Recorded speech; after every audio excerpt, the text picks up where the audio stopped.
इधर इधर मुझे दे।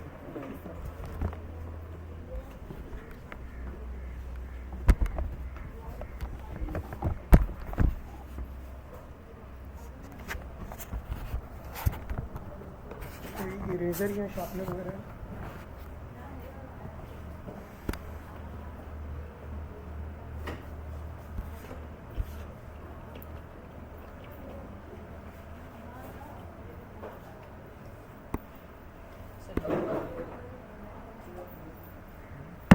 बड़ी चीज़ दे दी है भाई।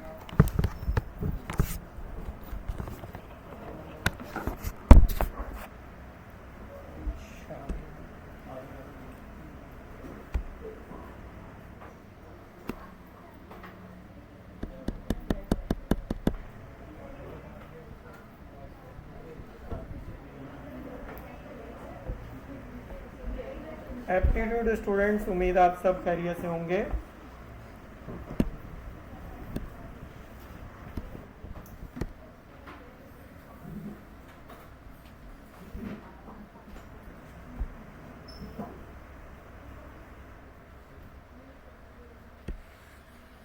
अच्छा जी, लास्ट क्लास में हम कर रहे थे इलेक्ट्रोकेमिस्ट्री, ऐसा ही है क्या? हमने सेल का पोटेंशियल निकालना सीख लिया था मेरे ख्याल से, है ना? अच्छा, एक दफ़ा मैं दोबारा से बता दूं कि अगर कोई गैल्वानिक वोल्टाइक सेल बनता है, फॉर एग्ज़ाम्पल मैं बना रहा हूं जिंक और कॉपर का सेल,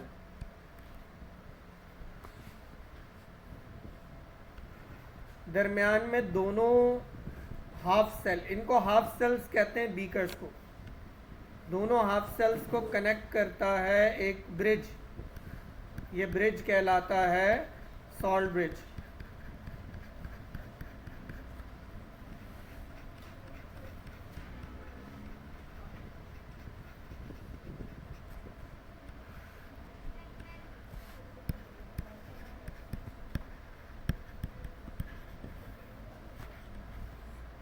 अच्छा, गौर कीजिएगा, सॉल्ट ब्रिज के 3 टास्क हैं। पहला,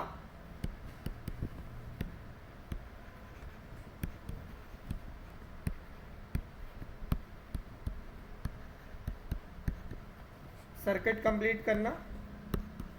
दूसरा,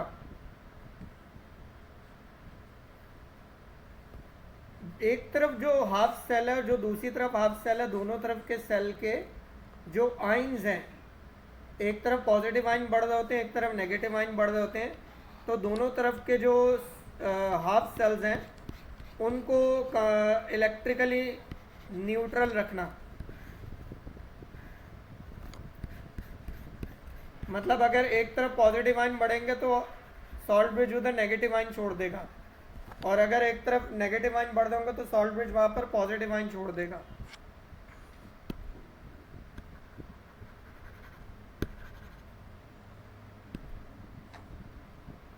दरमियान में मैं एक मीटर लगा देता हूं, वोल्ट मीटर, जो कि रीडिंग बताएगा।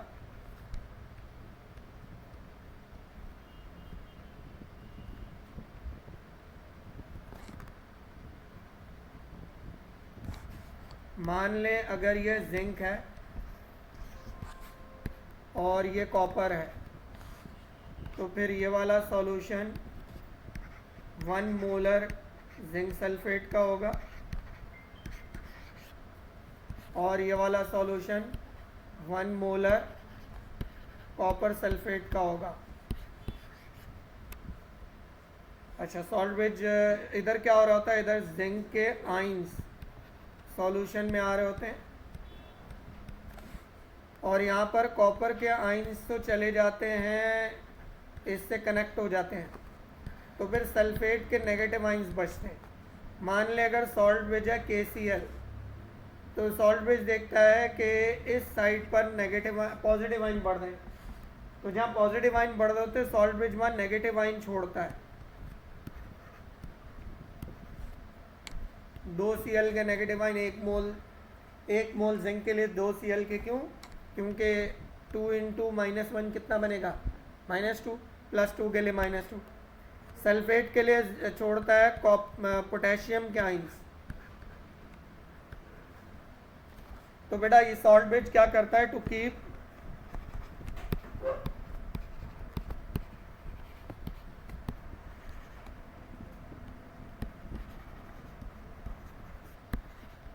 दोनों हाफ सेल के सॉल्यूशन को इलेक्ट्रिकली न्यूट्रल रखता है। अच्छा, अगर ये सॉल्ट ब्रिज ना होता, तो फिर हमें दोनों सॉल्यूशन को एक ही बीकर में रखना पड़ता। इससे दोनों सॉल्यूशन क्या होते हैं आपस में, टू अवॉइड मिक्सिंग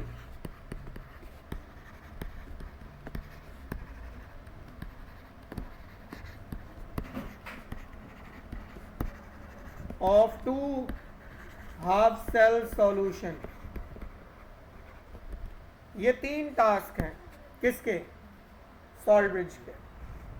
कितने टास्क हैं, 3 टास्क हैं सॉल्ट ब्रिज के। अच्छा जी, अगर हमने सॉल्ट ब्रिज लगा दिया, सॉल्ट ब्रिज अपना काम सही से कर रहा है, इलेक्ट्रॉन का फ्लो कहाँ से कहाँ होगा, जो एनोड है, आपको याद होगा मैंने बताया था जिंक एनोड होगा। क्यों होगा, क्योंकि जिंक पर हो रही होती है, कैसे पता चला जिंक पर ऑक्सीडेशन हो रही है, मैं यहाँ पे बता देता हूँ। जिंक की सॉलिड रॉड थी ये वाली, ये रॉड आयनाइज होकर सॉल्यूशन में आयंस छोड़ रहा है, ये सॉल्यूशन में जा रहे हैं, और ये रॉड यहाँ स्ट्रिप है, और जो इलेक्ट्रॉन है वो स्ट्रिप में रह जाएंगे। इलेक्ट्रॉन किस में रह जाएंगे, स्ट्रिप में।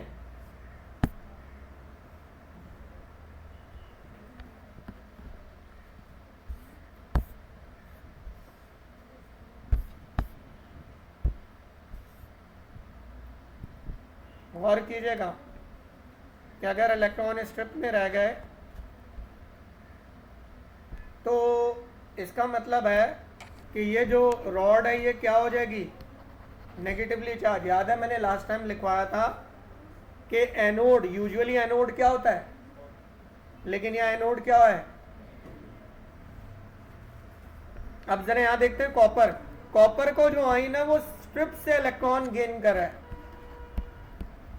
कॉपर का आयन जो कि सॉल्यूशन में था, कॉपर सल्फेट मौजूद था सॉल्यूशन में, वो इलेक्ट्रॉन स्ट्रिप से ले रहा है,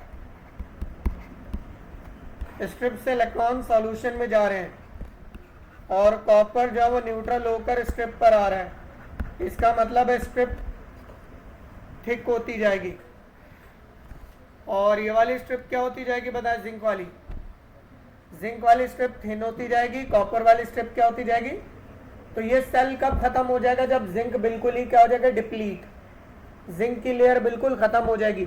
यही तो हो रहा होता है ड्राई सेल में भी, but dry cell zinc copper का सेल नहीं है, लेकिन उसमें भी जिंक की एक चादर इस्तेमाल होती है, जिंक की एक लेयर इस्तेमाल होती है।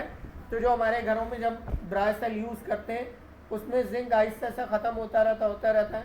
लेकिन लेड एसिड बैटरी में ऐसा नहीं होता, उसमें एक रॉड कम होती है, दूसरी बढ़ रही है, तो वो बिल्कुल खत्म नहीं हो जाती। लेड की रॉड लेड ऑक्साइड बन जाती है, सही है, फिर उस लेड ऑक्साइड को रिवर्स करके फिर से लेड कर देते हैं रिचार्ज करके। तो रिवर्सेबल बैटरी इस तरह से काम करती है। रिवर्सेबल में क्या होता है, यूजुअली कोई मेटल की रॉड या स्ट्रिप क्या हो जाती है, बिल्कुल डिप्लीट हो जाती है। अब जो डिप्लीट हो गया वापस थोड़ी आ सकता है, तो इस वजह से जो इरिवर्सिबल बैटरीज होती हैं वो कभी भी मतलब उनको रिवर्स हम नहीं कर सकते, रिचार्ज नहीं कर सकते। रिचार्जेबल बैटरी में क्या होता है कि एक सब्सटेंस अगर किसी और सब्सटेंस में कन्वर्ट हो तो वापस भी आ सकता है, रिवर्स किया जा सकता है उसके रिएक्शन को। खैर, तो बेटा फिर कॉपर वाला क्या है, रिडक्शन। और चूंकि स्ट्रिप से इलेक्ट्रॉन सॉल्यूशन में जा रहे हैं तो स्ट्रिप कौन से चार्ज पर आ जाएगी, और जहां रिडक्शन होती है उसको हम क्या बोलते हैं, यूजुअली कैथोड नेगेटिव होता है, लेकिन यह कैथोड क्या होता है, पॉजिटिव। तो बेटा वो तमाम चीजें जिनको मैं रेड से मार्क कर रहा हूं वो आपको लाजमी पता होने चाहिए। एनोड नेगेटिव होता है और जिंक वाला या एनोड वाला ऑक्सीडेशन होता है, जहां रिडक्शन होती है वो कैथोड होता है और कैथोड पॉजिटिव होता है। इलेक्ट्रॉन का फ्लो हमेशा कहां से कहां होता है? एनोड से कैथोड की तरफ। ये सब नोट कर लें। पहले मैं ये जिंक वाला इसको जरा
आप में से अगर को नोट कर रहा तो हैंड रेज कर ले, वरना मैं रिमूव करूंगा।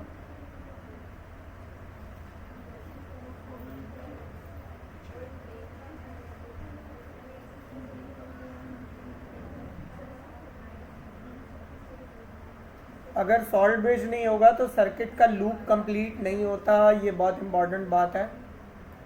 वैसे तो सॉल्ट ब्रिज वाली ये तीनों बातें ही आपको याद करनी है। सर्किट को कंप्लीट करता है, दोनों तरफ के हाफ सेल के सॉल्यूशन को इलेक्ट्रिकली न्यूट्रल बनाता है और दोनों सॉल्यूशन की मिक्सिंग को भी अवॉइड करता है।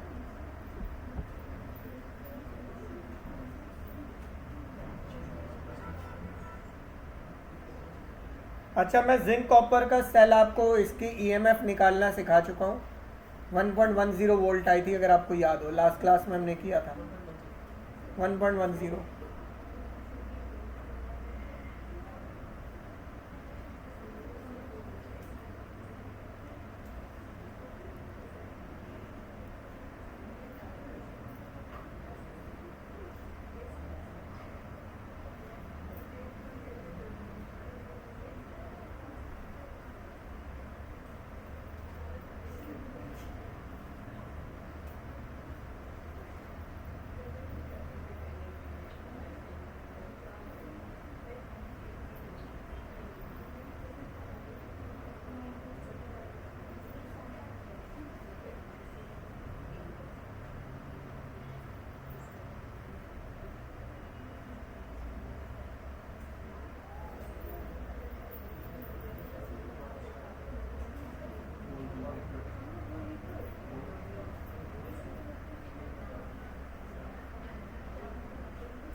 कॉपी कर लिया?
दो चीज़ें जो है मैं बता चुका हूँ, लेकिन मैं तीनों को एक साथ ज़रा साइड बाय साइड लिखने के लिए दोबारा बता रहा हूँ।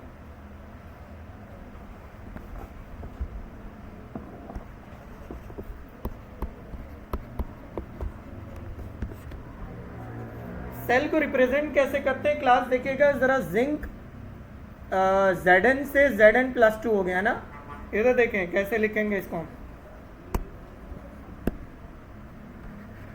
जिंक Zn सॉलिड था और एक लाइन आएगी दरमियान में, Zn एक्वस हो गया +2, और दूसरी तरफ कॉपर +2 से कॉपर 0 हो गया, दरमियान में अभी जगह छोड़ी हुई है। कॉपर +2 एक्वस से फिर लाइन आएगी, कॉपर 0 हो गया सॉलिड। अब दरमियान में दो लाइंस बनेंगी, ये दो लाइन शो करती हैं सॉल्ट ब्रिज को। सिंगल लाइन शो करती है कि इधर चेंजेस क्या आ रहे हैं, उधर चेंजेस क्या आ रहे हैं, और जो डबल लाइन है वो क्या शो करती है, डबल लाइन शो करती है सॉल्ट ब्रिज को।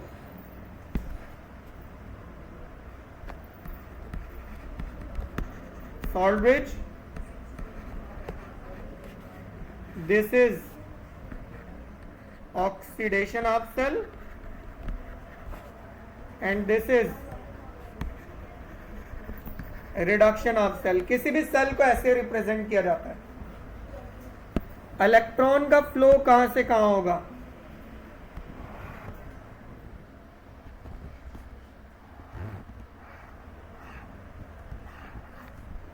दोनों तरफ की रॉड्स बनाई जाएंगी,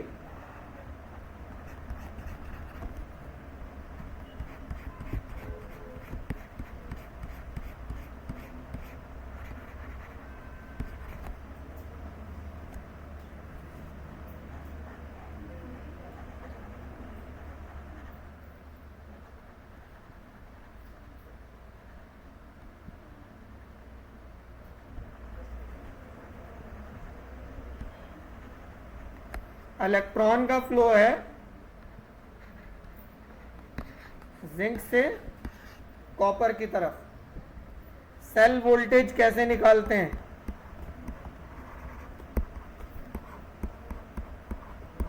कौन सा वाला पोटेंशियल चाहिए होगा हमें, रिडक्शन पोटेंशियल चाहिए होगा कैथोड का, माइनस रिडक्शन पोटेंशियल चाहिए होगा एनोड का।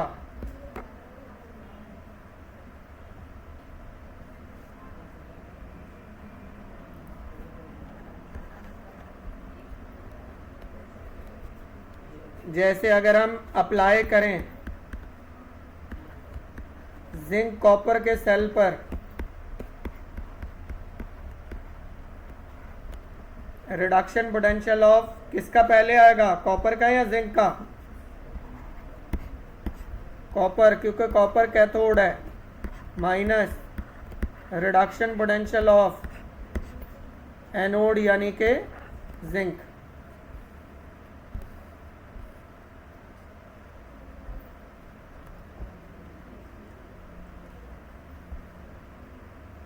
नोट कर लें बेटा।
बेटा रिमूव कर दूं, ऊपर वाला पार्ट रिमूव कर दूं।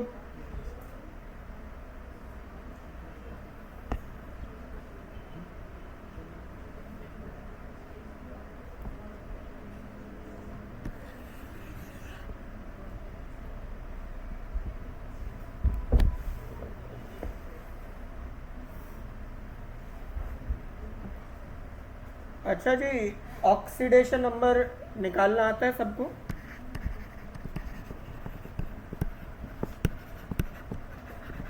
वैसे ये कॉम्प्लेक्सेस में भी हम करते थे। फॉर एग्जांपल उन्होंने कहा Cr का मालूम करो Cr2O7-2 में। उन्होंने कहा कि Mn का मालूम करो KMnO4 में। S का मालूम करो H2SO4 में। तो आपने करना क्या होता है, आपने देखना है Cr कितने हैं, कितने Cr हैं बताएं, O कितने हैं, फिर जो ऊपर चार्ज है वो इक्वल टू को दूसरी तरफ आ जाएगा। फिर Cr तो मालूम करना, O की जगह O की आएगी वैलेंसी जो कि कितनी है -2।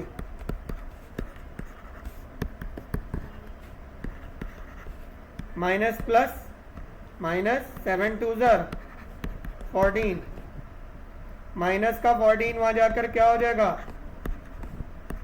प्लस का 14 माइनस का 2, क्या बचेगा बताएं,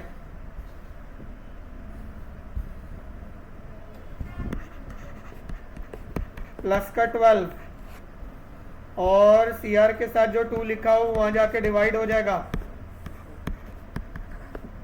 प्लस का 6। प्लस में आना चाहिए बेटा, ऑक्सीडेशन नंबर हमेशा पॉजिटिव होता है क्योंकि oxidation is loss of electron और लॉस ऑफ इलेक्ट्रॉन का मतलब पॉजिटिव चार्ज।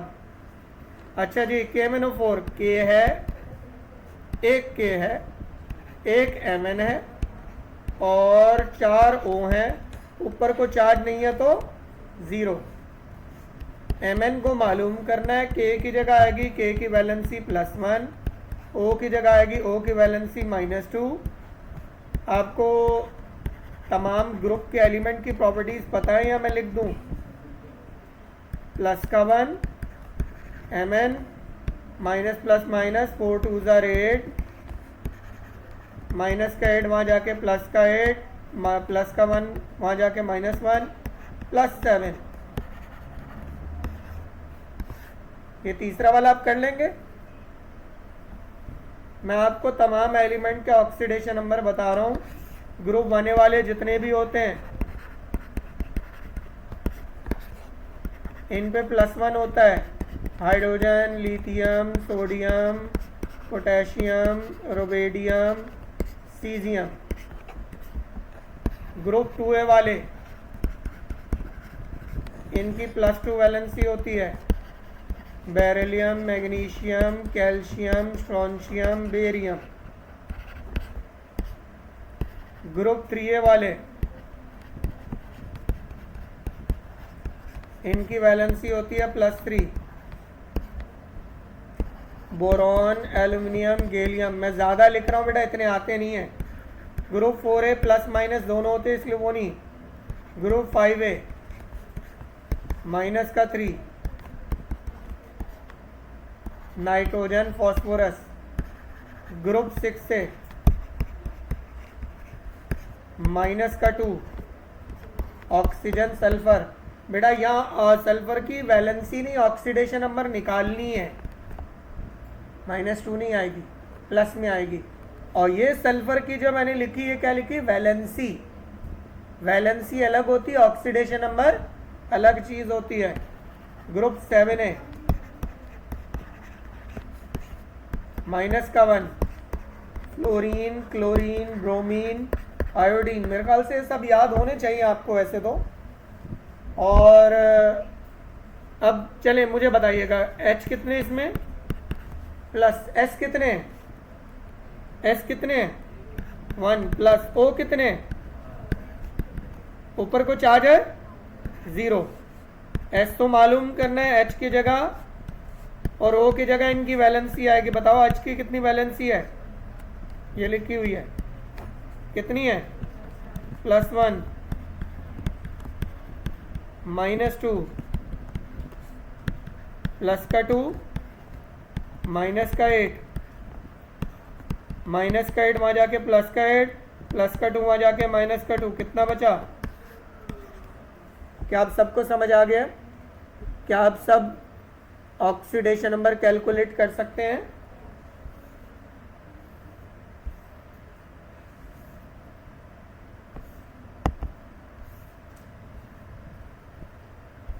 ऊपर वाला शो करूं या ऊपर वाला कॉपी कर लिया था?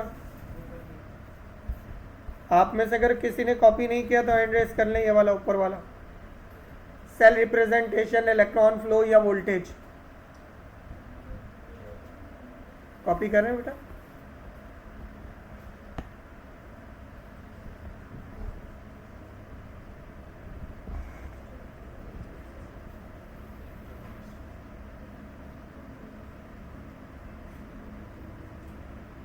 इसके बाद इलेक्ट्रोकेमिस्ट्री का एक आखिरी टॉपिक बाकी है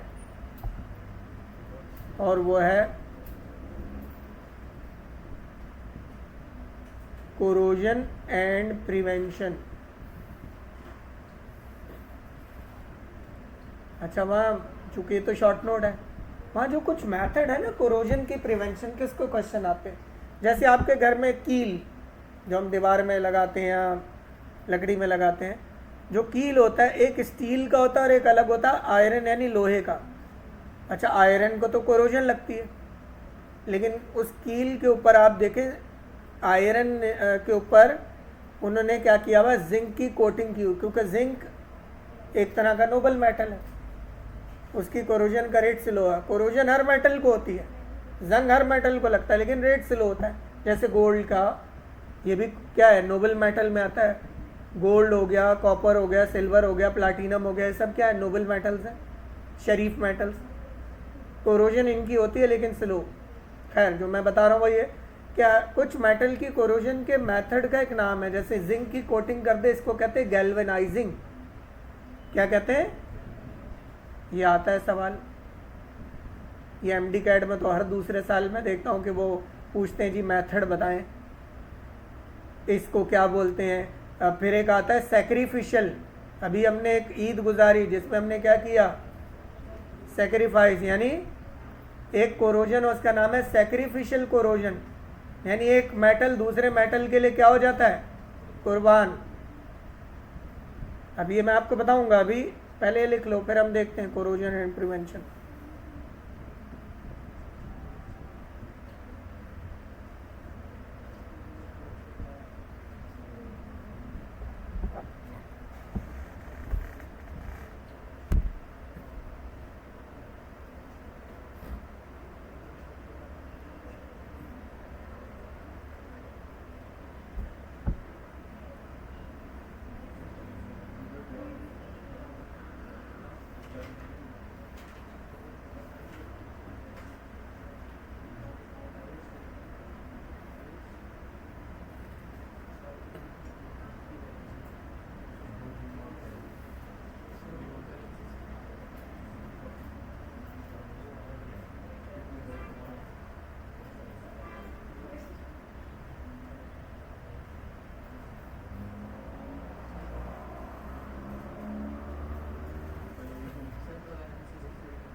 ये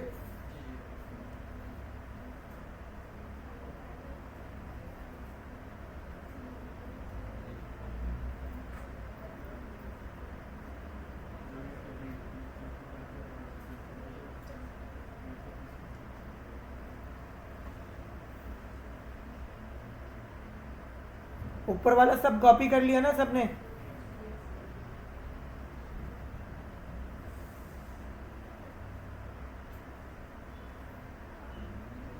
अच्छा, पहले ऐसा करें, वैलेंसी लिख लें, फिर लिखिएगा ये सब, इसमें भले भले H2SO4 कर लें।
बेटा ये रिमूव कर दूं, ऑक्सीडेशन नंबर सबने कर लिया, बाकी तो खुद ही कर ही लेंगे, कोई इतना वैसे मैथमेटिक्स और ये आपको आते ही होगा। आगे चलें हम।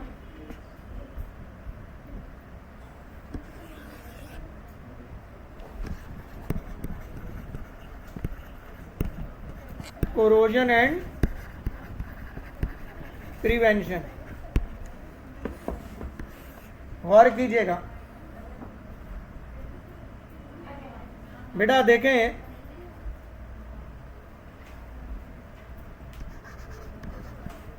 मेटल कभी भी नेचर में प्योर फॉर्म में नहीं होता, बल्कि किस फॉर्म में मिलता है? Ore. What is ore? Natural combined, जिसमें मेटल ऑक्सीडाइज्ड होता है। Form of any metal, usually ore में कोई भी मेटल जो है वो ऑक्साइड की फॉर्म में होता है, सल्फाइड की फॉर्म में होता है, फ्लोराइड की फॉर्म में होता है। मतलब कोई भी नेगेटिव आयन मेटल के साथ लगा होगा अगर मेटल ओर बनाता है। अब आप क्या करते हैं, आप किसी भी ओर पर एक प्रोसेस लगाते हैं, उसको क्या कहते हैं हम? और जिसमें मेटल पॉजिटिव आयन की फॉर्म में है, यानी ऑक्सीडाइज्ड है, और मेटल इसको अपनी कौन सी स्टेट मानता है? स्टेबल। आप उसमें मेटलर्जी का मेथड लगाते हैं, जैसे रोस्टिंग, स्मेल्टिंग, जैसे आपने कॉपर का एक्सट्रैक्शन तो पढ़ी है, और हर मेटल की एक्सट्रैक्शन के मेथड अलग अलग हैं। अगर मेटल में सल्फर होगा ना, तो रोस्टिंग, स्मेल्टिंग, मेस्मराइजेशन, ये तीनों होंगे। जैसे आयरन की ओर में भी ये तीनों मेथड होते हैं। सल्फाइड ओर्स जितनी भी होती है उन सब की रोस्टिंग भी होती है, स्मेल्टिंग भी होती है, मेस्मराइजेशन भी होती है, ताकि सल्फर रिमूव हो। और सबसे आखिरी स्टेप हर मेटल की मेटलर्जी का होता है इलेक्ट्रोलाइसिस। इलेक्ट्रोलाइसिस के जरिए से उसको रिफाइन किया जाता है। हर मेटल इलेक्ट्रोलाइसिस के जरिए से रिफाइन होता है। अच्छा, मेटलर्जी में हम एक्चुअली क्या कर रहे होते हैं, ये याद करने वाली चीज़ है। क्या कर रहे होते हैं? Actually metallurgy is reduction. अब इसके नतीजे में आपको क्या मिल गया बताओ? प्योर मेटल, चमकता हुआ प्योर मेटल आ गया। अब वो न्यूट्रल है, पॉजिटिव आयन था, रिडक्शन हुई, क्या बन गया? ये पॉजिटिव आयन ऑक्सीजन से मिलकर ऑक्साइड बनाएगा, सल्फर से मिलकर सल्फाइड बनाएगा, फ्लोराइड वगैरह वगैरह। डिफरेंट मेटल के डिफरेंट फॉर्म्स होती हैं। ये मेटल क्या हो चुका है? स्टेबल होगी, अनस्टेबल फॉर्म होगी है। स्टेबल तो बेटा जब मेटल क्या था, अब मेटल क्या हो गया है? तो क्या स्टेबल है? ये नहीं है, अनस्टेबल है। मेटल वापस से क्या होना चाहता है? वापस से क्या होना चाहता है? स्टेबल। ये अनस्टेबल स्टेट है प्योर मेटल। अब मेटल वापस जमीन में तो नहीं जा सकता, और तो नहीं बन सकता, लेकिन मेटल दोबारा से क्या हो सकता है? ऑक्सीडाइज हो सकता है, स्टेबल हो सकता है। कैसे? अगर आप उस प्योर मेटल को एटमॉस्फेयर में एक्सपोज कर दें या किसी केमिकल के सामने एक्सपोज कर दें, इस प्रोसेस को कहते हैं, क्या कहते हैं? कोरोजन इज बेसिकली, इसका रिवर्स। क्या रिवर्स होगा? ऑक्सीडेशन मेटल की। कोरोजन मेटल की ऑक्सीडेशन है। अच्छा, इसमें अब मेटल क्या हो जाता है, कोरोडेड हो जाता है, यानी मेटल पॉजिटिव आयन बन जाता है और मेटल ऑक्सीडाइज होके फिर से क्या हो जाता है, स्टेबल। तो कोरोजन कितनी तरह की हैं बताएं? नंबर 1, नंबर 2, कितनी तरह की कोरोजन है? कौन कौन सी? एटमॉस्फेरिक कोरोजन, केमिकल कोरोजन, जमीन के नीचे से जो पाइप गुजर रहे हैं उनको एटमॉस्फेरिक कोरोजन हो रही, केमिकल कोरोजन क्योंकि ज़मीन के नीचे सॉल्ट मौजूद है, मॉइस्चर मौजूद है, वो केमिकल कोरोजन है। समंदर में जो शिप्स हैं उनमें कौन सी कोरोजन हो रही है, केमिकल कोरोजन। लेकिन जो डोर का नॉब है या वो जो मतलब डोर लॉक्स हैं उन पे जो कोरोजन हो रही है, या जो चेयर का जो मेटल है इस पे जो कोरोजन हो रही है, फैन का जो मेटल है इन पे कौन सी कोरोजन हो रही है, एटमॉस्फेरिक कोरोजन। अब इसमें होता क्या है, कोरोजन कोई भी हो, मेटल तीन में से कोई एक या दो या तीनों चीजों से रिएक्ट करता है। मेटल या तो हवा में मौजूद कार्बन डाइऑक्साइड, मॉइस्चर या फिर ऑक्सीजन या तीनों से रिएक्ट करेगा। कोई एक या तीनों से रिएक्ट करके मेटल क्या हो जाता है,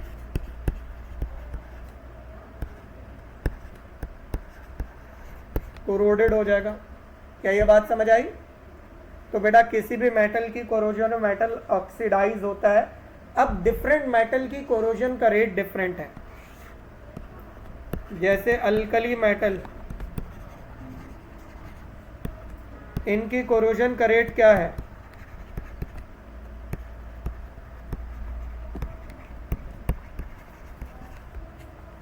और अगर मैं बात करूं नोबल मेटल, बहुत ही क्या होता है, स्लो कोरोजन रेट होता है। हमें कैसे पता चलेगा किस मेटल का कोरोजन रेट फास्ट है किसका स्लो है? इसके लिए हम देखेंगे पीरियोडिक टेबल। बेटा ये प्रिडिक्टेबिलिटी आती है, बच्चे रटे लगा रहे होते हैं। अब वो रटे लगाते हैं, आप सारा शॉर्ट नोट का किताब से पढ़ के चले गए, आता सवाल ये है। गौर कीजिएगा, यहाँ नॉन मेटल भी होते हैं, मैं ये प्रीवियस चैप्टर में भी बता चुका हूँ आप लोगों को। मेटल, नॉन मेटल, ये सारे मेटालॉइड्स होते हैं। और ये कौन होते हैं? और बाकी सब ये क्या हैं, मेटल्स हैं। ये कौन सा ब्लॉक है, एस। ये कौन सा ब्लॉक है, डी। और ये पी। गौर कीजिएगा बेटा, जैसे जैसे आगे की तरफ जाते हैं कोरोजन का रेट स्लो होता है।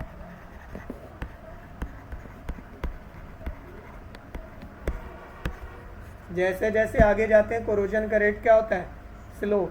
तो क्लास यहाँ पर जिंक है और यहाँ पर एल्युमिनियम है। यही वजह खाने को पैक करने के लिए हम एल्युमिनियम की फॉइल इस्तेमाल करते हैं, क्योंकि उस पर कोरोजन का रेट क्या है। एयरक्राफ्ट जिस मेटल से बनते हैं उसमें एल्युमिनियम इस्तेमाल होता है, तो लाइट वेट भी और कोरोजन का रेट बहुत स्लो। गोल्ड का नहीं बना सकते, वरना गोल्ड इधर है, उसकी कोरोजन और स्लो है, थोड़ा इस तरफ यानी इस तरफ करके है, तो कोरोजन स्लो है। बट क्या प्रॉब्लम है कि आप जो कोरोजन है मेटल्स की, जैसे जैसे लेफ्ट से कहाँ जा रहे हैं, राइट, क्या हो रही है, स्लो। लेकिन टॉप से बॉटम आएंगे तो कोरोजन क्या होगी,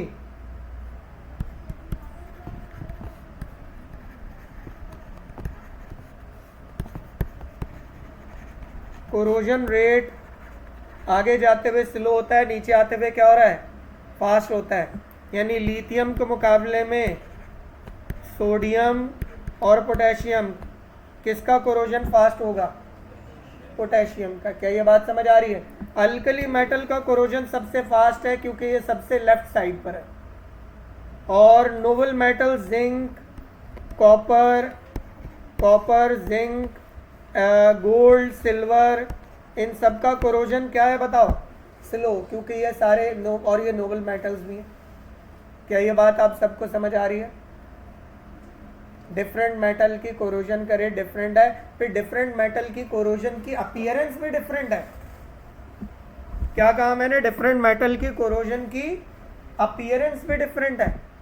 जैसे alkali metal become dark, tarnished हो जाते हैं, ये लिखें अपने पास, alkali metal become tarnished, dark हो जाते हैं।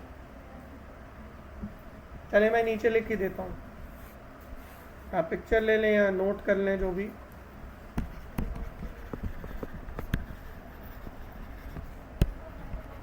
हम बात करें कोरोजन अपीयरेंस की।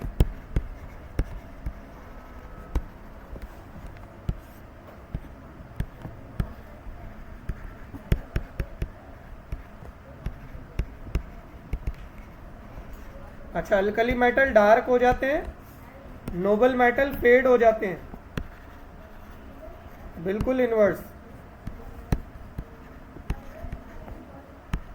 यही वजह फिर गोल्ड, सोने के जो जेवरात होते हैं उनको हम क्या करते हैं, गोल्ड ज्वेलरी को पॉलिश, उसको ऊपर से रब कर किया जाता है, तो वो जो फेड हो गए उसके ऊपर से लेयर उतरी है, गोल्ड वेस्ट हो रहा है। अच्छा, फिर कॉपर, इसमें वैसे गोल्ड है, एक्चुअली ये गोल्ड की सिर्फ बात हो रही है ज़्यादा। कॉपर मेटल जो है ये क्या हो रहा होता है, ग्रीन, डार्क ग्रीन कलर की कोरोजन होती है। सिल्वर ब्लैकिश ग्रे,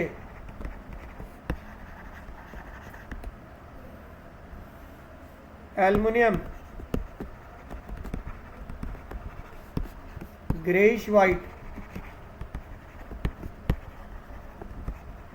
अच्छा, कुछ मेटल की कोरोजन ऐसी होती है कि वो एक प्रोटेक्टिव लेयर बना देती है, जैसे एल्युमिनियम, एल्युमिनियम पर एक बारीक सी कोरोजन की लेयर लगती है, वो मज़ीद एल्युमिनियम को कोरोड होने से बचाती है।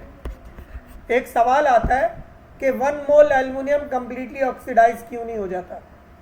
बताओ क्यों?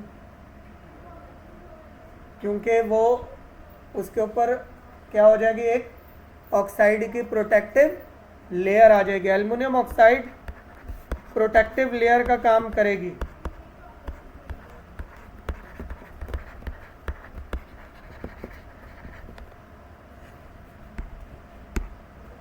ऐसा ही प्रोटेक्टिव लेयर बनती है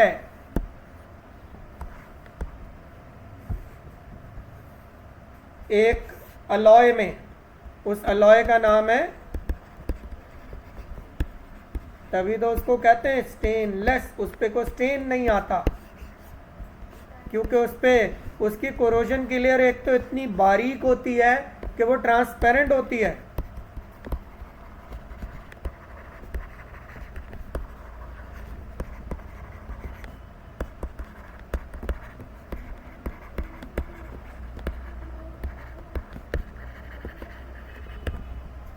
और ये भी प्रोटेक्टिव लेयर का काम करती है।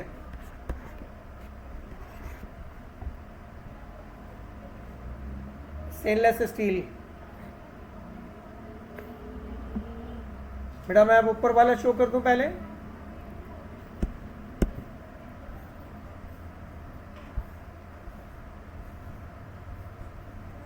पहले तो आप ये मेटल की कहानी देख लेना। मेटल ओर से शुरू हुआ, प्योर मेटल बना, फिर कोरोजन होगी उसकी। तो बताइए कोरोजन स्पॉन्टेनियस है, नॉन स्पॉन्टेनियस? कैसा रिएक्शन है कोरोजन? क्या इसको एक्सटर्नल एनर्जी दी जा रही है रिएक्शन को करवाने के लिए, खुद ब खुद ही हो रहा है? मतलब यह है कि इस जो हमारी फ्री एनर्जी है वही काफ़ी है इस रिएक्शन को करवाने के लिए।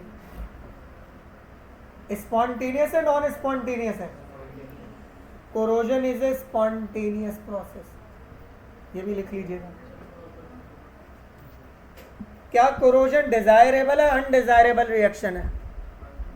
क्या हम चाहते हैं कोरोजन हो, चमकते हुए मेटल पर जंग लग जाए? Corrosion is undesirable. अब ये वो पॉइंट्स हैं जो क्वेश्चंस में आ जाते हैं एमसीक्यू में कि कोरोजन क्या है। Spontaneous undesirable reaction of any metal when it is exposed in air or any chemical।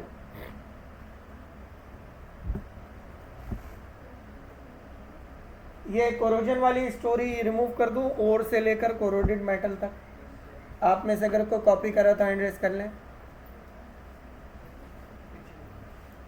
Copy करें बेटा।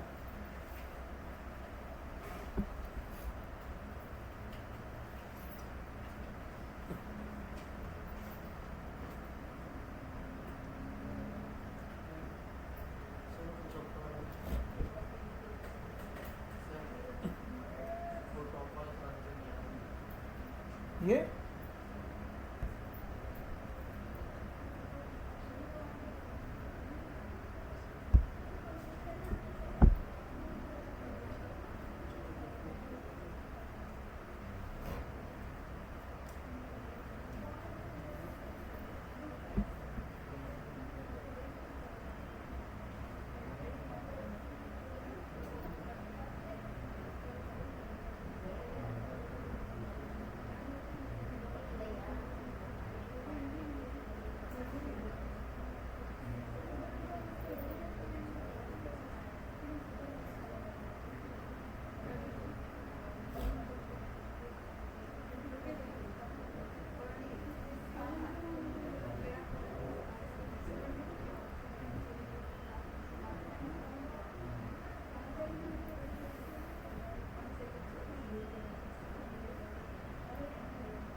Yes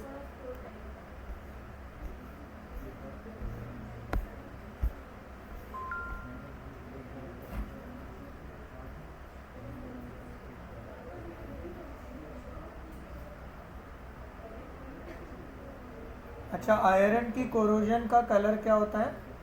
reddish brown. आयरन की कोरोजन को हम रस्ट कहते हैं।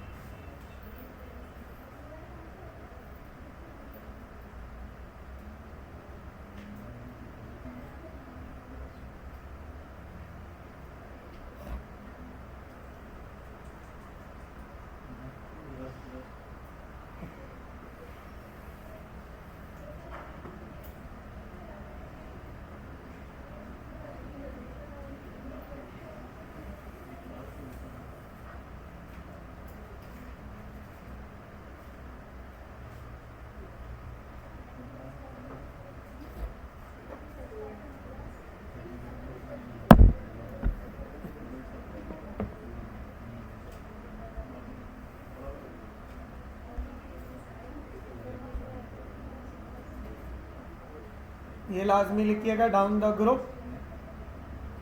कोरोजन का रेट क्या होता है? इंक्रीज होता है।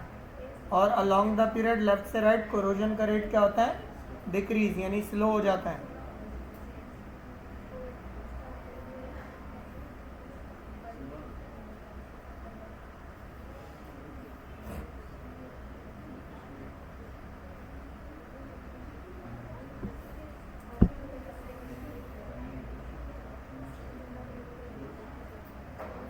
आयरन, कॉपर, जिंक में सबसे फास्टर कोरोजन किसको होगी? आयरन को। जिंक की कोरोजन स्लो होने का एक सबूत ये है कि जिंक बहुत सारी जगहों पे इस्तेमाल होता है। फ्रिज का जो बैक यानी पिछला हिस्सा होता है वो जिंक का बना होता है। जो स्त्री आयरन है, स्त्री, उसका जो लोअर पार्ट है वो किससे बना होता है? जिंक से, क्योंकि वो सबसे ज़्यादा, it is more prone to corrosion, क्योंकि वो metal heat cold hot cold होता रहता है।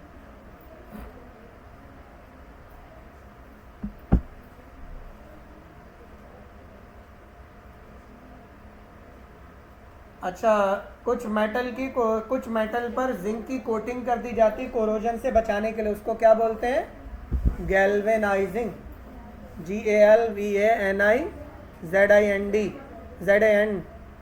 जी। गैल्वेनाइजिंग क्या है? गैल्वेनाइजिंग के अलावा एक और प्रोसेस भी है, टिन प्लेटिंग। क्या की जाती है? टिन प्लेटिंग, टिन की भी प्लेटिंग की जाती है।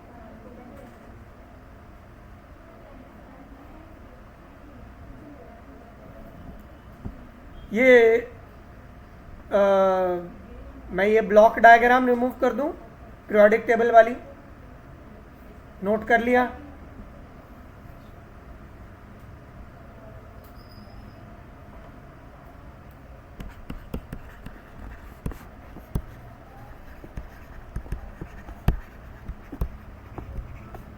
और आयरन की कोरोजन को हम बोलते हैं रस्ट। किसी और मेटल की कोरोजन का नाम रस्ट नहीं है। कोरोजन हर मेटल की होती है, बट रस्ट सिर्फ किसके लिए? आयरन।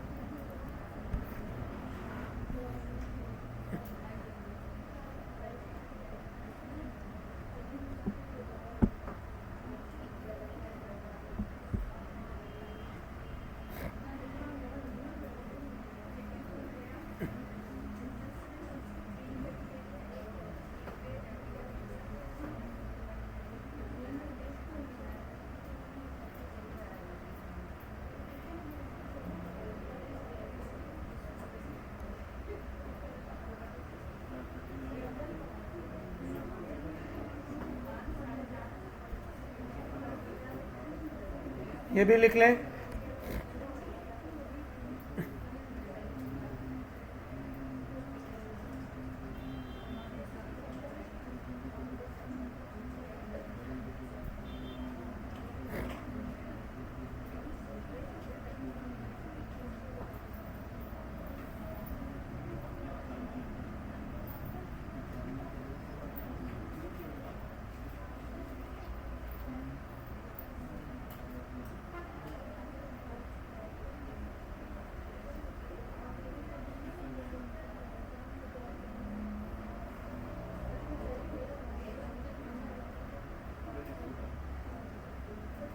ये एल्युमिनियम स्टेनलेस स्टील वाला लिख लिया सबने?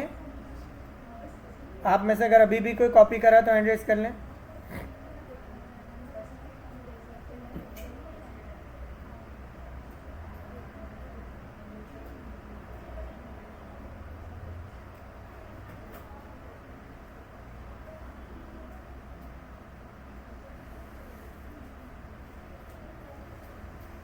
अच्छा, यहाँ सारे एमडी कैट वाले हैं, कोई इंजीनियरिंग वाला भी है? एक है। कहाँ का टेस्ट अभी देना आपने? और कहीं का टेस्ट देना है आपने?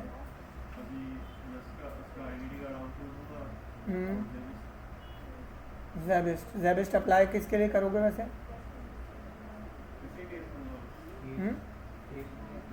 फील्ड मैकाट्रॉनिक्स है।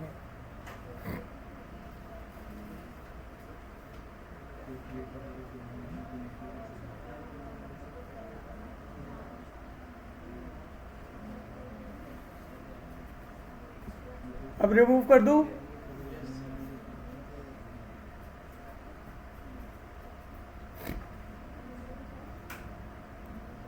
अच्छा जी, आ जाए अब हम मेथड्स टू प्रिवेंट कोरोजन, जिसके सवालात बहुत सारे आते हैं।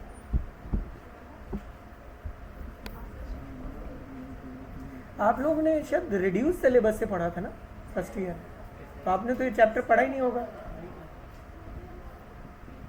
फिर अच्छा किया मैंने वो जो ऊपर बढ़ना, यूजुअली मैं वो डायग्राम बनाता नहीं हूँ, वो जो कॉपर जिंक वाली डायग्राम बता दी आपको। हाफ सेल, 2 हाफ सेल्स होते हैं और SHE hydrogen, standard hydrogen electrode पता होना चाहिए। फिर आपने तो ये ऑक्सीडेशन नंबर कैलकुलेशन पहली दफ़ा देखी होगी, समझ आ गया कैलकुलेशन? क्योंकि ये बेटा हमने कॉम्प्लेक्सेस में भी सीखी थी, कॉम्प्लेक्सेस में भी ऐसी होती थी, ब्रैकेट के ऊपर जो चार्ज होता है इक्वल टू को दूसरी तरफ आ जाता था, या ऊपर जो चार्ज है वो इक्वल टू को दूसरी तरफ आ जाएगा, बात एक ही है।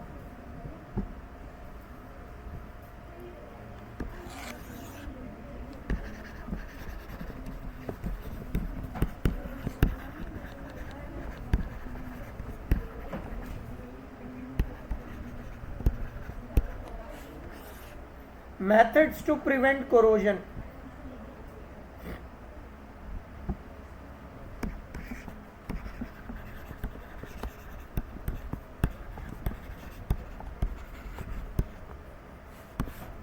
मेटालिक कोटिंग में एक होती है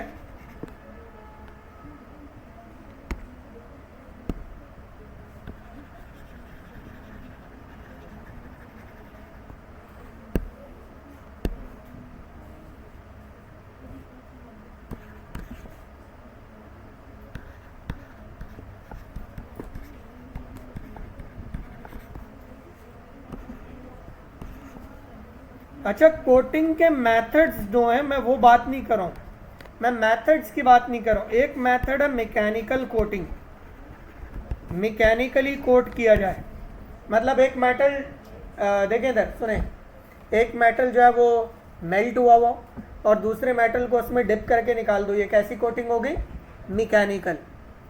और दूसरी कोटिंग कहलाती है इलेक्ट्रिकली, जिसको क्या बोलते हैं?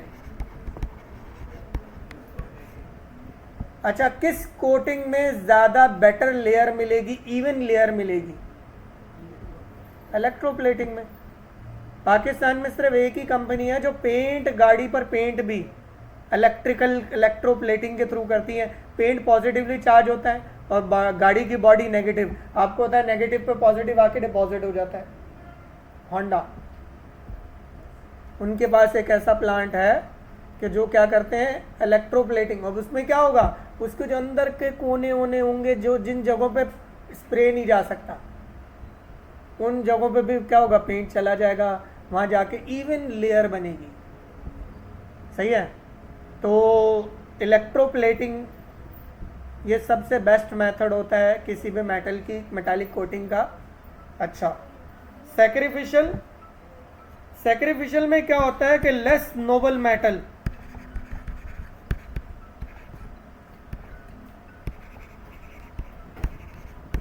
यूज किया जाता है, और एक जो होती है वो होती है मोर नोबल मेटल की प्लेटिंग। सैक्रिफिशियल में होता क्या है, मैं आपको समझाता हूं एक एग्जाम्पल से। पुराने दौर में क्या होता था,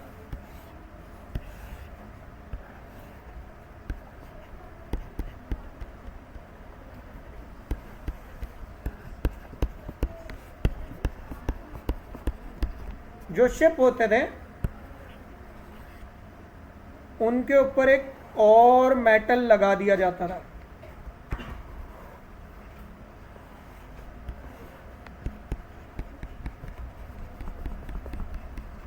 जैसे अगर ये आयरन का है तो आयरन के ऊपर सेक्रीफाइस कौन करेगा? मैग्नीशियम। इधर देखिएगा, आयरन यहां पर है, मैग्नीशियम यहां पर है। बताओ किसकी कोरोजन फास्ट होगी? समझ आ गई बात? तो बताओ लेस नोबल कौन है? मैग्नीशियम। मोर नोबल कौन है? आयरन। समझ आई बात? यानी किसी भी मोर नोबल मेटल पे लेस नोबल मेटल की प्लेटिंग कर देते हैं। वो जो लेस नोबल मेटल है वो क्या करेगा? वो अपनी कुर्बानी देगा। अब मैग्नीशियम मेटल पर कोरोजन होने लगेगी, लेकिन कौन बच जाएगा? आयरन। अब जैसे मैग्नीशियम की लेयर खत्म होने लगेगी, हम दोबारा एक नया मेटल लगा देंगे, मैग्नीशियम की लेयर लगा। लेकिन इसमें एक प्रॉब्लम थी, एक तो खर्चा बहुत होगा, वेट बढ़ेगा। क्या है? इट वॉज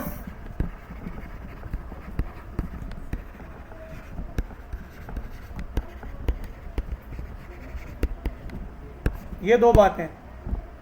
सवाल आता है कि भाई लेस नोबल मेटल की प्लेटिंग यानी सैक्रिफिशियल प्लेटिंग करने से क्या प्रॉब्लम होती थी, उसकी क्या डिसएडवांटेज होते थे। एक तो वो एक्सपेंसिव हो जाता था काम, बार बार खर्चा करना पड़ेगा, बार बार मेटल की प्लेट ही लगाते रहेंगे। और क्या करना पड़ेगा, और ये होगा कि वेट ऐड हो जाएगा। इसमें ऐसा नहीं होता, इसमें एक ही बार खर्चा होगा। मोर नोबल मेटल, इसमें हम अमूमन किसकी प्लेटिंग करते हैं? गोल्ड की,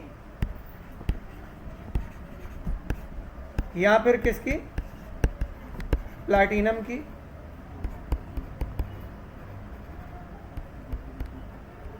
किस किस की प्लेटिंग करते हैं? अमूमन गोल्ड की और प्लैटिनम की। ये बहुत कॉमन है कि हम गोल्ड की प्लैटिनम की कर देते हैं। बट अगर हम खर्चा बहुत कम चाहते हैं तो फिर हम किसकी प्लेटिंग कर देते हैं? कॉपर की भी। इवन कुछ जगहों पर निकल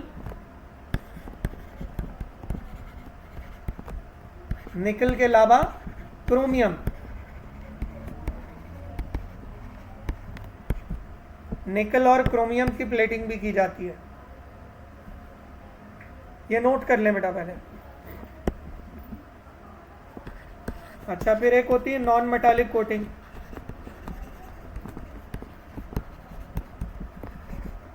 नॉन मेटालिक कोटिंग में आता है पेंट, ऑयल या ग्रीस वगैरह। सही है।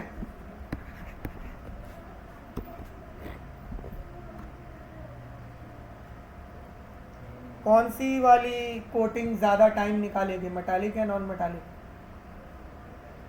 Metallic coating. पुराने दौर में बर्तन कॉपर के बनाए जाते थे, तो उसमें कॉपर इतना महंगा नहीं था। अजमेर शरीफ में, जो कि इंडिया में है, वहाँ एक बहुत बड़ी देग है, शायद पाकिस्तान में भी कहीं होगी, आई डोंट नो।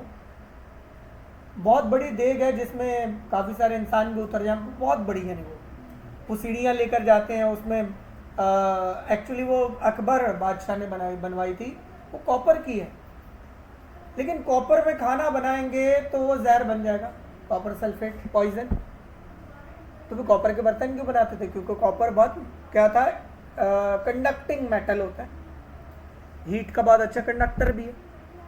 अच्छा, कॉपर जहर बन जाता तो फिर कॉपर के ऊपर क्या करते थे? कॉपर पर टिन की प्लेटिंग की जाती थी। किसकी प्लेटिंग? अच्छा, उर्दू में इसको कहते हैं कलई करना। मैं एक मुहावरा बताने लगा हूँ आपको, एक्चुअली मज़े का मुहावरा है। इस पर एक पाकिस्तानी मूवी का कोई एक गाना भी बना हुआ है। कलई, टिन प्लेटिंग। यूजुअली किस पर होती थी टिन प्लेटिंग? यूजुअली किस पर होती थी टिन प्लेटिंग, बताएं? कॉपर पर। गौर कीजिएगा। अच्छा जी, कॉपर पर टिन की प्लेटिंग अगर की जा रही है, कलई। अब पुराने दौर में क्या होता था, कुछ लोग गरीब होते थे, कॉपर के बर्तन ही खरीद पाते थे, तो वो क्या करते थे, वो कॉपर की एक अलॉय जिसको हम कहते हैं पीतल, ब्रास, लेकिन उसके ऊपर भी क्या लगा बा? कलई। पता थोड़ी चलेगा अंदर कॉपर है या ब्रास पीतल है।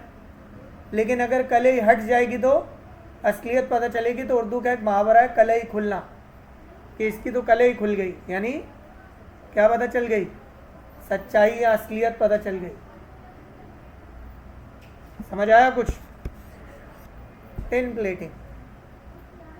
अब इस पर एक एक्चुअली उर्दू नहीं, मतलब पंजाबी मूवी थी, उसका पंजाबी में गाना था। बर्तन को पंजाबी में क्या बोलते हैं? किसी को पता ही नहीं होगा मेरे ख्याल से।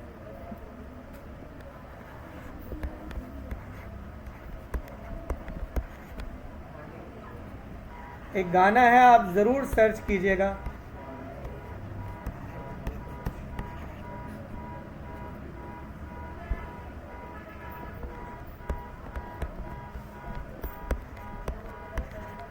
नए को पंजाबी में बोलते हैं नवे।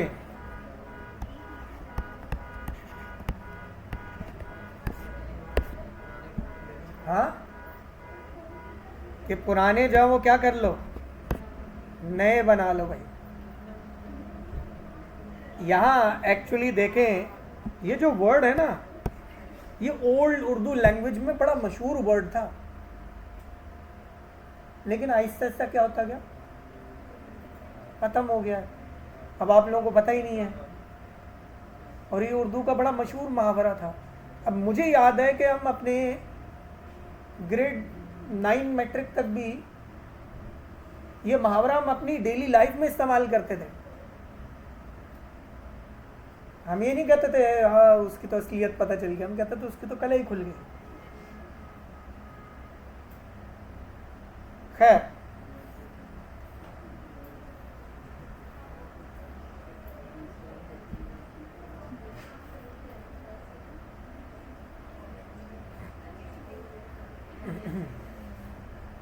अच्छा जी, और मेथड्स भी हैं, मैं वो लिखवाता हूँ, पहले लिख लें।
कॉपी कर लिया बेटा ये वाले?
हाँ भाई, चले आगे।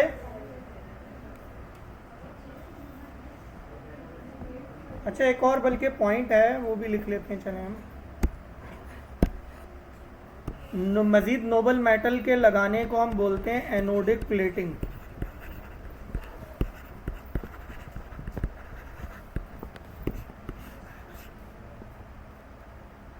क्या कहते हैं इसको? Anodic plating, anodising.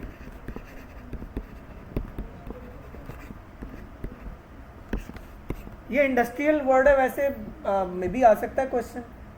Anodising industries में यूज़ होता है, जैसे यूजुअली हम एयरक्राफ्ट, जब मैं इंजीनियर था तो हम देखते थे कि हम जो एनोडाइज्ड मेटल, ये गाड़ियों में बल्कि होते हैं, बॉयज़ ने देखा होगा, आपने देखा होगा गाड़ियों के कुछ पार्ट्स ऐसे होते हैं वो बड़े शाइन करते हुए, पर्पल कलर के, ऑरेंज कलर के, गोल्डन कलर के, ग्रीन कलर के होते हैं, बड़े शाइन करते हुए, बड़े डिफरेंट से कलर होते हैं वो, उसको हम एनोडाइजिंग कहते हैं।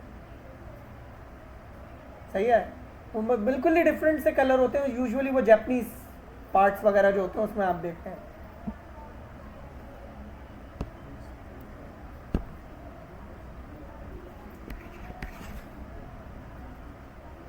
अच्छा, फिर इसके अलावा है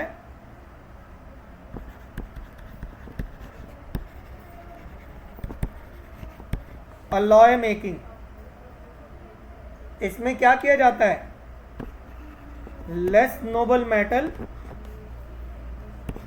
जो कि बेसर मेटल होता है,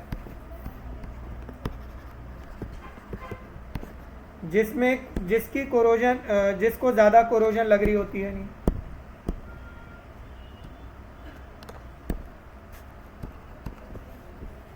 मैं एग्जांपल भी दे देता हूँ, आयरन, इसमें मोर Nobel metal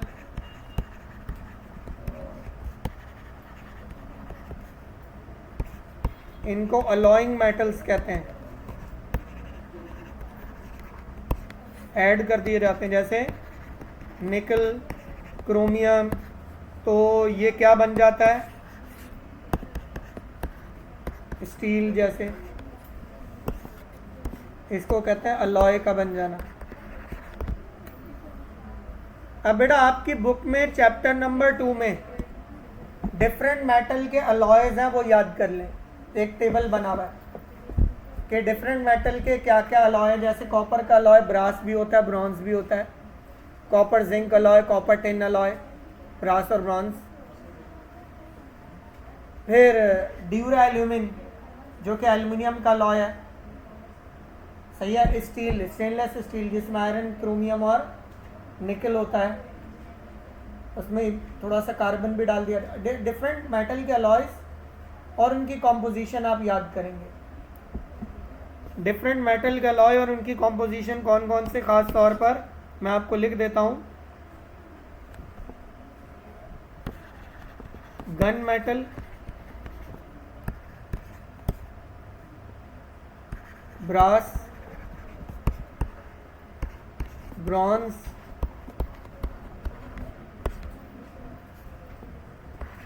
steel,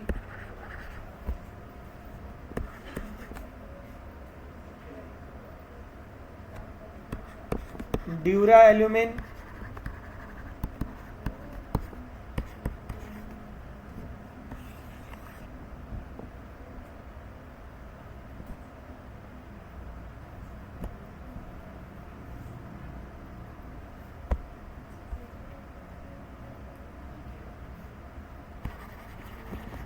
magnesium, magnesium और एल्युमिनियम,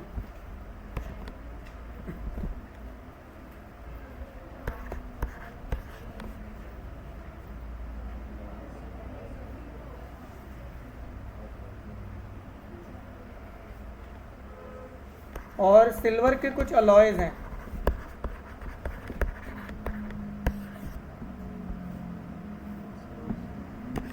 इनके अलावा वैसे क्वेश्चन नहीं आ सकते, नहीं आपसे पूछा जाए कॉम्पोजिशन अगर अलॉय की।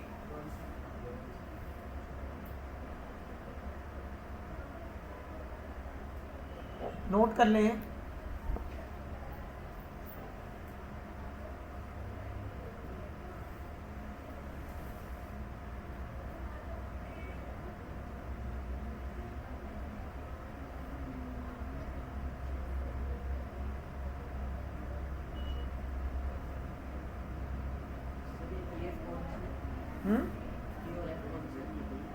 ये एल्युमिनियम के हैं,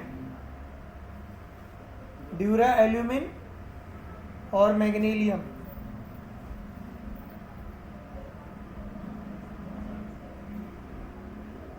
आप लोगों का टेस्ट भी है ना?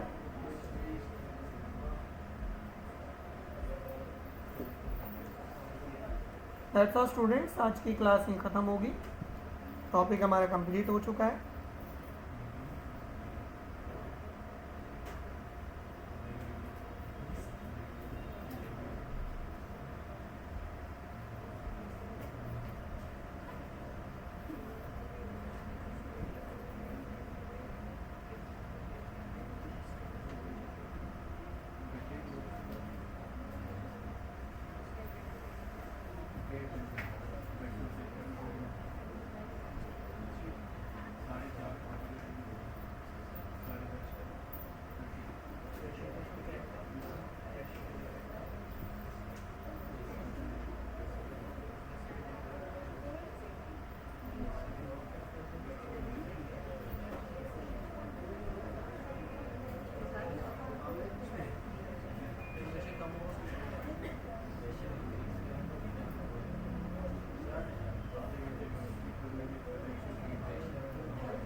किसी का कोई सवाल है बेटा? फर्स्ट ईयर के सारे टॉपिक हमारे कंप्लीट हैं। सेकेंड ईयर के टॉपिक में अब हम शुरू करने लगे हैं ऑर्गेनिक केमिस्ट्री, और ऑर्गेनिक में मेरे ख्याल से मुझे शुरू करना है बेंजीन वाले से, है ना, यानी एरोमेटिक हाइड्रोकार्बन से। संडे की क्लास में होगा वो। अच्छा, आप लोगों को मैंने कहा था कि जो भी टॉपिक अब पढ़ाया जाएगा आप क्या करेंगे, उससे रीड भी करें, उसके एमसीक्यू सॉल्व करके आए। सेकेंड ईयर तो आपने पूरा पढ़ा भैया, एग्ज़ाम भी दिया भाई, सॉल्व करके आए। उसके जो सवालात हैं वो सवालात ज़रूर करें। फिर हो रही बात, जैसे मैं आपको बेंजीन में बता देता हूँ, बेंजीन में सवालात आते हैं carbon carbon bond length, benzene bond order.